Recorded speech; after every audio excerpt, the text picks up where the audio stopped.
a powerful new documentary, more than 2 hours in length, entitled ShadowRing, does a masterful job of exposing the Globalist Council on Foreign Relations, its power over U.S. policy and both major political parties, and its radical agenda to strip Americans of their God-given rights and national sovereignty.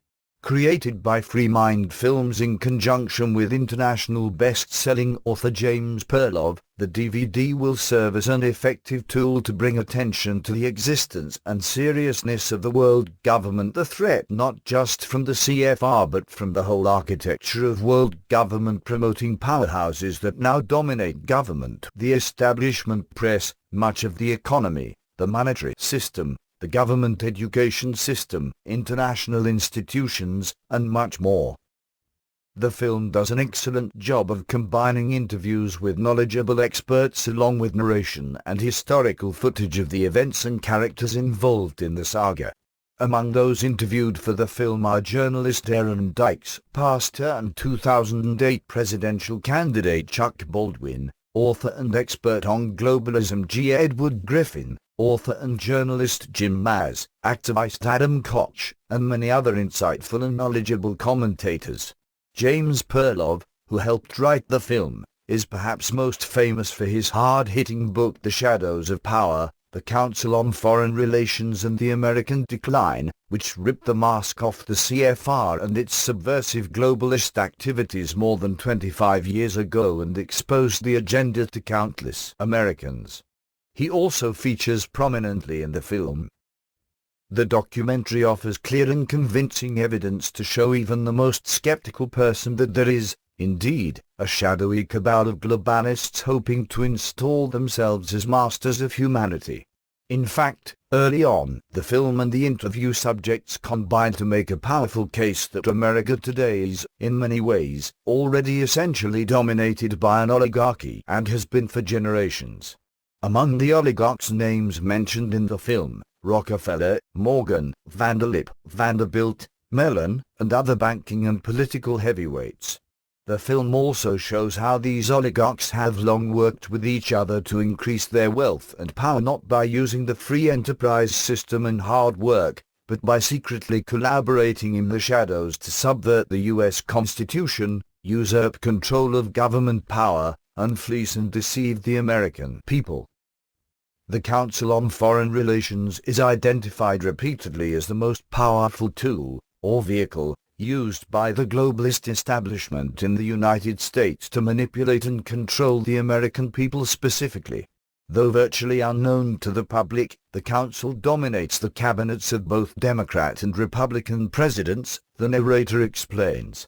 Since its founding in 1921, the CFR has produced 21 Secretaries of War and Defense, 19 Treasury Secretaries, 18 Secretaries of State, and 16 CIA Directors. The outfit also has many of America's biggest establishment media organs and mega corporations as members. Its goals, interview subjects explain, include advancing the establishment's agenda for global governance, getting around the U.S. Constitution, and promoting tyranny at home and abroad. Quotes from the outfit's own flagship publication Foreign Affairs demanding world government and assaults on national sovereignty make it abundantly clear, too, as the film shows, such as that published by the CFR journal Foreign Affairs in 1922, its first year of publication. Obviously there is going to be no peace or prosperity for mankind as long as the earth remains divided into 50 or 60 independent states until some kind of international system is created. The real problem today is that of the world government. Much of it is accomplished by stealth and deception. Perloff, a leading expert on the CFR and the establishment behind it, realized that the globalist outfit was more powerful than even he understood when he produced his first major expose of the Council and its machinations. When I wrote The Shadows of Power, the main concern I had was that maybe I'd gone too far in attributing our foreign policy to this invisible government, Perloff says in the film. Now it is 26 years later. We've had the arrival of the internet, we've had access to information I never had access to at the time I wrote that book. My conclusion is not that I went too far, but I didn't go far enough. Next, Perloff goes on to explain the genesis of the CFR, which was born after a meeting in Paris in response to the U.S. Senate's refusal to ratify American involvement with the Globalist League of Nations after World War I. By the time World War II was complete, the CFR and its operatives had acquired more than enough influence to ensure the U.S. government would become entangled with the globalist United Nations. Perloff and others interviewed for the film also discussed the fact that the CFR is merely the American branch of a broader international cabal under the banner of the Round Table Group. In the United Kingdom, for example, the CFR's counterpart is known as the Royal Institute for International Affairs. Similar globalist outfits operate in myriad other countries, all working toward the same global regime they frequently refer to in public as the New World Order. Chuck Baldwin, founder of Liberty Fellowship, goes on to name names of CFR members who cut across party lines almost as if the party labels were merely a tool to distract and deceive the American people. Among them are former President and CIA Director George H.W. Bush, former President Bill Clinton, former President Richard Nixon, former President Jimmy Carter, former President Gerald Ford, former Vice President Dick Cheney, former Supreme Court Justice Sandra Day O'Connor, race hustler Jesse Jackson, Sr., journalists Dan Rather and Tom Brokaw, former Federal Reserve boss Paul Volcker, globalist schemer and former Secretary of State Henry Kissinger, Senator Dianne Feinstein, D. Califf, Senator John McCain, R. Arias, Supreme Court Justice Ruth Bader Ginsburg, Secretary of State John Kerry, climate prophet and former Vice President Al Gore, former Obama Defense Secretary Chuck Hagel, former Governor and Senator Jay Rockefeller, and many, many more political and economic bigwigs across the levers of power in the United States. You notice first of all that you read talking Republicans and Democrats, conservatives and liberals, Baldwin explains in the documentary after reading off a very partial list of the bipartisan membership roster of the CFR. You read talking people in every area of government and news media, you read talking education establishment, you read talking basically the key establishment institutions of the country are all infiltrated with Council on Foreign Relations members. Why is this institution so powerful that no matter whether it's a Republican or Democrat in the White House, they are going to fill their administration with members of the CFR? The film also quotes former CFR member Rear Admiral Chester Ward, who resigned in disgust from the globalist outfit after 16 years when he understood its agenda. The CFR's goal, he said, was submergence of U.S. sovereignty into an all-powerful one-world government. And while there may be plenty of useful idiots among the membership, globalism permeates the group. This lust to surrender the sovereignty and independence of the United States is pervasive throughout most of the membership, Ward warned after resigning from the organization and highlighting publicly the dangers it poses to America. Another key element of the film is its discussion of U.S. wars and the evidence it presents of false flag attacks, beginning with the sinking of the USS Maine in 1898.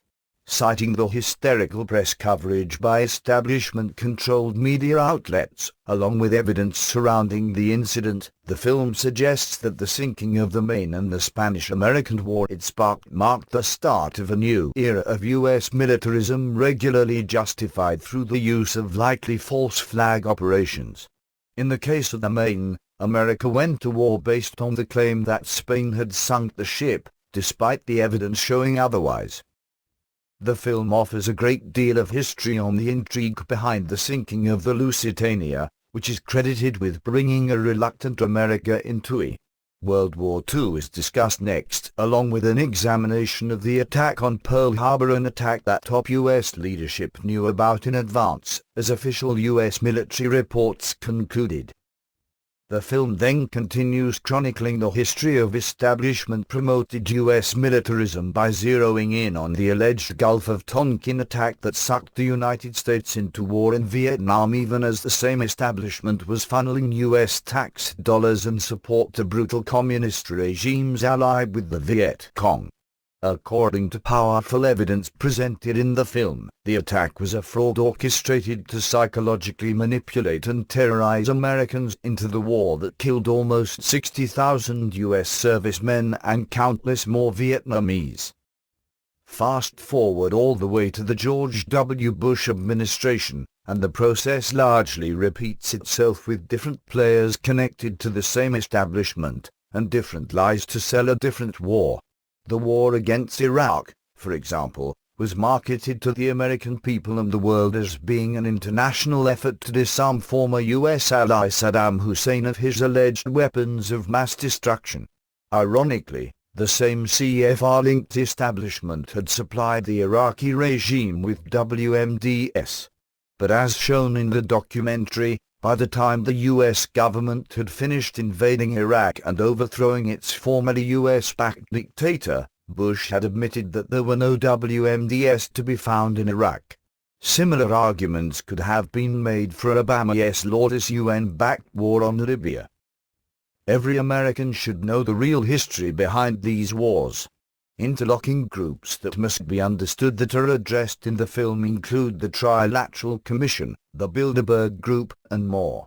There is much more in the film, too, that the American people must understand if the Constitution is to be restored and if the globalist schemers behind the subversive world government agenda are to be exposed and ultimately stopped.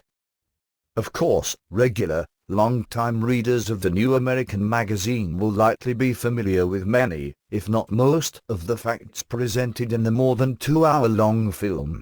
Still, it is well worth watching and especially sharing with others who may not yet be up to speed on the dangers of the CFR and the globalist agenda to subvert the U.S. Constitution and the God-given individual liberties it protects.